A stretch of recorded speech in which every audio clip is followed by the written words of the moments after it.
Today we will be talking about a fantasy action film called Along with the Gods. Be ready because there are spoilers ahead. In a busy area of Korea, a tall building is burning in flames. A firefighter named Han jumps out of the building while trying to save a civilian's life. His rope burns due to the intense heat, causing him to fall rapidly toward the ground. He misses the safety cushion, and his entire life flashes before his eyes. Surprisingly, he wakes up. After saving a little girl from dying, he stands up and rushes toward her family to check if she is safe. No matter how much he speaks, no one responds to him. Suddenly, he hears someone calling his name from a distance. He sees two well-dressed people smiling at him in the middle of the chaos. Han tells them to move away from the falling debris. Soon he notices firefighters trying to rescue a man who looks exactly like him. A woman named Chum tells Han that he was a paragon before his death. She explains that they are here to guide him through 7 trials of judgment. Another guardian named Mac tells him that their leader is waiting near the gates of the trials. He says they must go immediately. Han struggles to process everything and slowly walks away. He looks at his fellow firefighters mourning over his dead body. He screams that he cannot die yet because he wants to see his mother. Suddenly, his body begins to rise into the air and moves toward a giant portal. Han continues shouting about his mother. The Guardians feel touched by his love for his parent, even after death. They arrive in another dimension where thousands of souls are heading toward the gates of judgment. Han meets their leader, Rim, who has helped 47 souls reincarnate over the past century. When Rim congratulates him for being a paragon, Han looks away and denies it. He says he is not a good person. They pass through the gates of judgment and are transported to a terrifying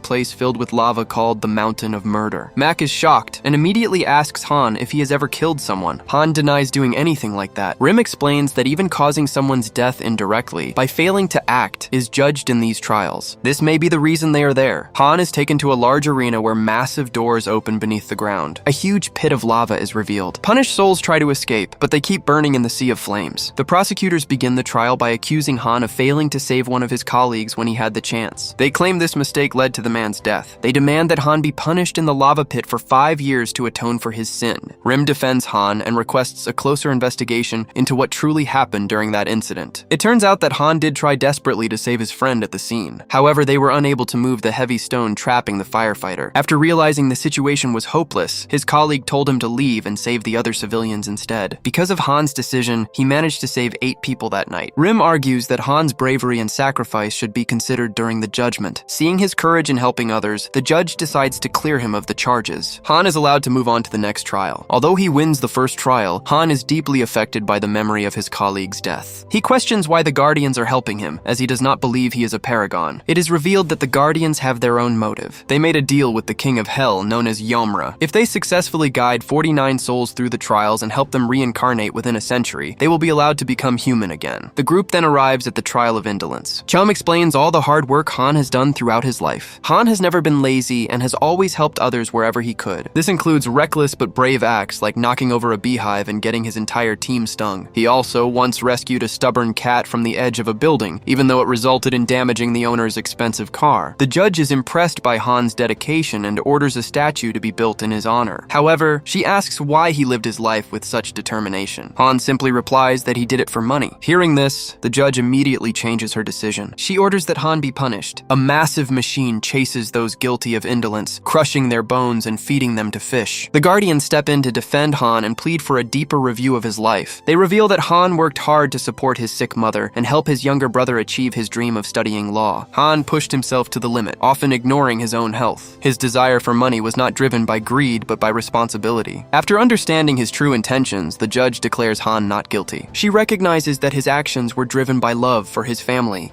The group quickly boards a boat to travel to the next trial. Before they can relax, they realize they are being chased by dangerous monsters. The Guardians prepare for battle and fight back using their weapons. They manage to defeat many of the creatures by cutting them down. During the chaos, the leader is knocked off the boat and barely manages to hold on. Mac is forced to defend the group alone while giving his leader time to recover. At the final moment, Mac strikes a massive stone pillar, causing it to collapse. Large rocks fall down, finally saving them from the monsters chasing them. One of the Guardians explains that such events usually occur when a family member of the deceased becomes a vengeful spirit. To prevent further danger, Rim decides to visit Han's family and uncover the truth. He arrives at Han's home and sees that his mother is still alive. This leads him to realize that Han's brother, Sue, must be the one who died and turned into a vengeful spirit. The dark spirit attempts to escape, and Rim immediately chases after it. He tries to stop the spirit using his weapon, but the ghost skillfully dodges his attacks. After a brief clash, the spirit strikes back and pushes Rim away, then disappears. Rim follows the trail left behind behind and reaches a military base. There, he overhears soldiers talking about Sue and calling him a deserter. He also notices that the captain and another soldier seem to be hiding something suspicious. Rim disguises himself as a colonel and confronts the captain. He accuses him of being responsible for Sue's death. The captain reacts nervously and even tries to threaten Rim, which further confirms his guilt. Meanwhile, Han faces another trial led by the goddess of deceit. She accuses him of writing fake letters and wills in the name of the colleague he failed to save. He gave those letters to the man's daughter, pretending they were from her father. The goddess orders Han to be restrained and prepares to punish him by cutting out his tongue. At that moment, Rim connects with his team through telepathy and steps in to defend Han. It is revealed that Han also wrote fake letters to his own mother. In those letters, he lied about living a successful and wealthy life. Rim explains that Han did all this to comfort the people he loved. He wanted to give them hope and strength to continue living. After understanding his intentions, the goddess forgives Han. She realizes his actions were not meant to harm anyone. After the trial, Rim hides the truth from Han and tells him that his family is doing well. However, he informs the rest of the team about the truth regarding Han's brother. Rim then travels back in time to uncover what really happened on the night of Sue's death. He discovers that a soldier named Don accidentally shot Sue. Instead of helping him, Don immediately contacted their captain. Rather than saving Sue, they decided to bury him and hide the evidence to protect the captain's promotion. Rim is shocked to realize that Sue was still alive when they buried him. This triggers painful memories of Rim's own past, where his father was also buried alive. At the same time, Han arrives at the Hell of Injustice. In this place, souls are frozen for years as punishment for their crimes. Because Han worked as a firefighter, he is spared from judgment in this trial for not helping others. He is allowed to move on to the next stage. During the ride in a cable car, it is revealed that the Guardians have lost their memories. Only their leader, Rim, still remembers his past. Mac tries to stop his teammate from revealing too much. However, he accidentally tells Han that his brother has become a vengeful spirit. After learning the truth, Han becomes emotionally unstable. His reaction shakes the entire realm and causes the cable car to break. The Guardians nearly fall, but Han regains control at the last moment and steadies himself. He then offers to help his team move forward. They arrive at the Hell of Betrayal. A beautiful goddess judges those who have betrayed their loved ones. She punishes them by trapping them inside mirrors and shattering them. Fortunately, Han did not betray anyone during his life. As a result, he passes this trial without punishment and continues onward. At the same time, Rim locates the vengeful spirit at a nightclub. The spirit is attempting to attack one of the soldiers involved in his death. Rim immediately chases after Sue. They engage in an intense battle while flying through the city. Rim eventually traps the spirit using a magical robe and binds him to a building. He tells Sue that he must forgive those who wronged him in order to be reborn. Otherwise, he will be destroyed forever. However, this only reminds Sue of the betrayal he suffered. He remembers being buried alive by his own comrades. Overcome with rage, he unleashes a powerful shockwave and breaks free.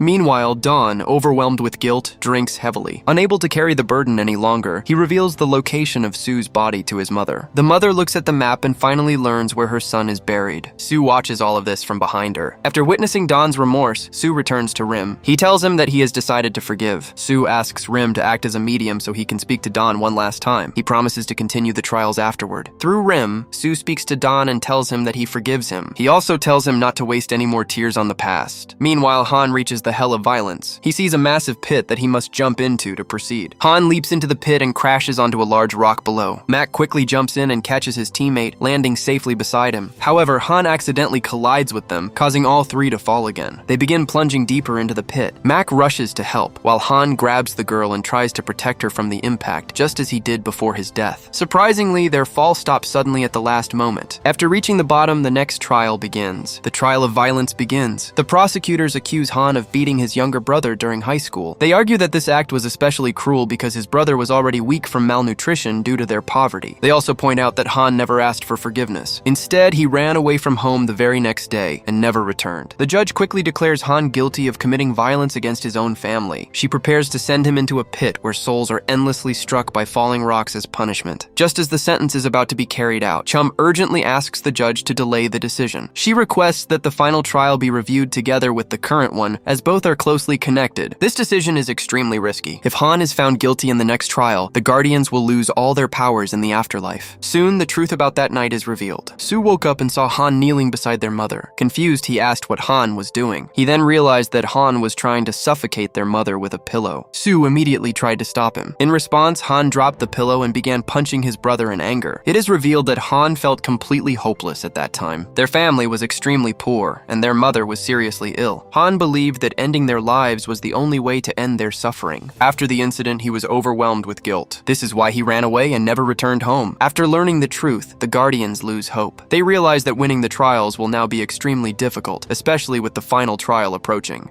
Meanwhile, Rim is trying to guide Sue back to his body so he can begin his own journey toward reincarnation. When they arrive at the military camp, Sue is shocked to see his mother there. She is begging the soldiers to take her to her son's body. The army captain reacts harshly and tears up her papers. He pushes her to the ground, causing her to lose consciousness from exhaustion. Seeing his mother being mistreated by the man responsible for his death, Sue is consumed by rage. He transforms once again into a powerful, vengeful spirit. He breaks free from his restraints and grabs Rim, throwing him away with immense force. Sue's anger grows uncontrollably, turning into a massive tornado that engulfs the soldiers. A gateway to the afterlife opens as chaos spreads everywhere. The spirit begins destroying everything around him while Rim struggles to protect the people nearby. At that moment, Mac enters the living world through the portal. He charges towards Sue and strikes him, breaking a large structure and briefly stunning him. Rim quickly takes advantage of the moment. He rushes forward and captures Sue using a magical technique. Rim binds Sue with a magical rope, finally stopping his rampage. Meanwhile, Han's final trial begins elsewhere. King Yomra himself appears to judge the case. The king accuses Han of attempting to kill his own mother and attacking his brother during a desperate time. He also reveals that Han's mother knew about the incident, but chose to remain silent, keeping the pain hidden in her heart. This makes Han's actions seem even more serious. The king declares that Han deserves eternal punishment for trying to harm the person who gave him life. Suddenly, the entire realm begins to shake. A voice starts speaking to Han's mother. It is revealed that Rim has used his power to allow Sue to communicate with her through a dream. Sue apologizes on behalf of his brother. He explains that Han has worked tirelessly for 15 years to support the family after that incident. He did this out of guilt for his past actions. To everyone's surprise, the mother says she forgave Han long ago. She also apologizes for not being able to provide a better life for her children. Hearing this, Han breaks down in tears. Even the king is moved by this moment of forgiveness and love. As a result, the king decides to lift all charges against Han. Since the victim has already forgiven him, there is no reason for further punishment. Han is finally allowed to be reincarnated. He thanks the Guardians for guiding him through the trials before disappearing into a bright light. Back in the human world, Rim decides to guide Sue as their 49th soul. By completing their mission, the Guardians hope to fulfill their deal with the king and become human again. The group then arrives at the Hell of Filial Impiety. They face countless demons and fight their way forward to reach the King of Hell. So, what do you think about this movie? Let me know your thoughts in the comments. If you enjoyed this video, don't forget to like and subscribe for more content. I will see you in the next one.